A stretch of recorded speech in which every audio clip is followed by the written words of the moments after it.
Israel और Hamas का युद्ध चल रहा है पिछले 7 अक्टूबर से। युद्ध की स्थिति विभत्स होती जा रही है। कई देश इसमें चाह रहे हैं कि युद्ध समाप्त हो जाए।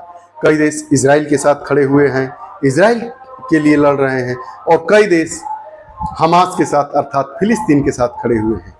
फिलिस्तीन का एक चरमपंथी संगठन है जिसका नाम हमास है। उसने इजराइल के शासित गाजा पट्टी वाले इलाके पर हमला करके इस युद्ध को प्रारंभ किया और 200 लोगों को बंधक बना लिया। उस 200 लोगों में से 2 लोगों को रिहा किया गया है। वह कहाँ के निवासी हैं, क्यों रिहा किया गया, रिहा करने में क्या किसी देश की मध्यस्थता थी तो वह कितना कारगर हुआ, इन सारे मुद्दों पर हम बात करेंगे।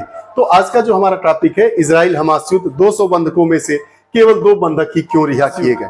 हमास ने 2 अमेरिकी नागरिकों को छोड़ा।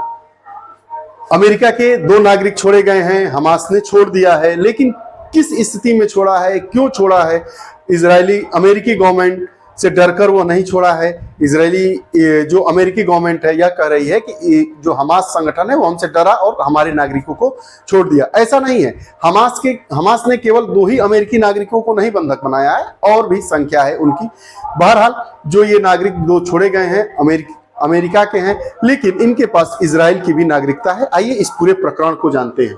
7 अक्टूबर को इजराइल पर हमास ने हमला किया। हमले में 1400 से ज्यादा लोगों की मृत्यु हो गई है और 200 से ज्यादा लोगों को बंधक बनाया गया था हमास के द्वारा।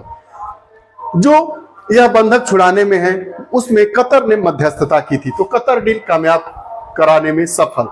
जो कतर है वह डील कामयाब कराने में सफल हुई। हमास द्वारा 200 से ज्यादा लोगों को बंधक बना लिया गया था।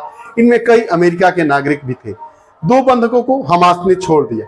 जो अमेरिका के शिकागो में रहने वाली नताली रनाब है और उनकी मां जुडिया है। मां और बेटी जो बंधक बना लिया गया था हमास के द्वारा, अमेरिका के थे। बहरहाल इनके पास इजराइल की भी नागरिकता है। इनको कतर ने मध्यस्थता करके और इन लोगों को बंधन से रिहा करवाने में सफलता कायम की है। क्रॉसिंग के जरिए मिस्र में पहुंचाया गया, जहां उनकी मुलाकात इजरायली सुरक्षा बलों से हुई। कहां की नागरिकता थी दोनों बंधकों की? तो छोड़ी गई दोनों महिलाओं नताली और जुरिया के पास इजराइल की भी नागरिकता है। ये लोग अपने रिश्तेदार का 50वां जन्मदिन मनाने गए थे। इसी बीच हमास ने हमला कर दिया। जन्मदिन मनाने की क्या जरूरत थी इजराइल जाने की, पैसा है, जन्मदिन मनाने चले गए। अब हमास के प्रवक्ता अबू उबैदा ने कहा कि बंधकों को कतर के मध्यस्थता के प्रयासों के जवाब में क्यों छोड़ा गया है? मानवीय कारणों से छोड़ा गया है।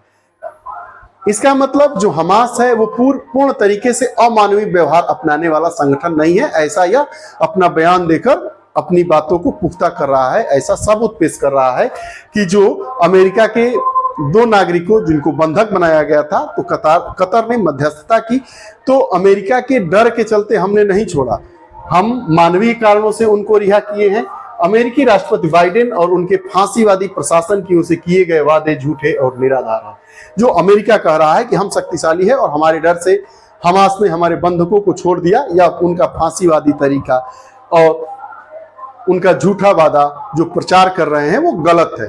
यह रही नागरिकों को छोड़ने की बात। हमास ने जो 200 लोगों को बंधक बनाया है, 2 लोगों को छोड़ा है, बाकी 198 लोगों को कब छोड़ा जाएगा यह समय के गर्भ में छिपा हुआ है। आगे क्या स्थितियां होगी, स्थितियां विभत्स होगी या स्थितियां पुनः शांति बहाली की ओर वापस आएगी, यह देखने की बात होगी। आपको यह हमारी कक्षा कैसी लगी कृपया कमेंट बॉक्स में जरूर बताइएगा।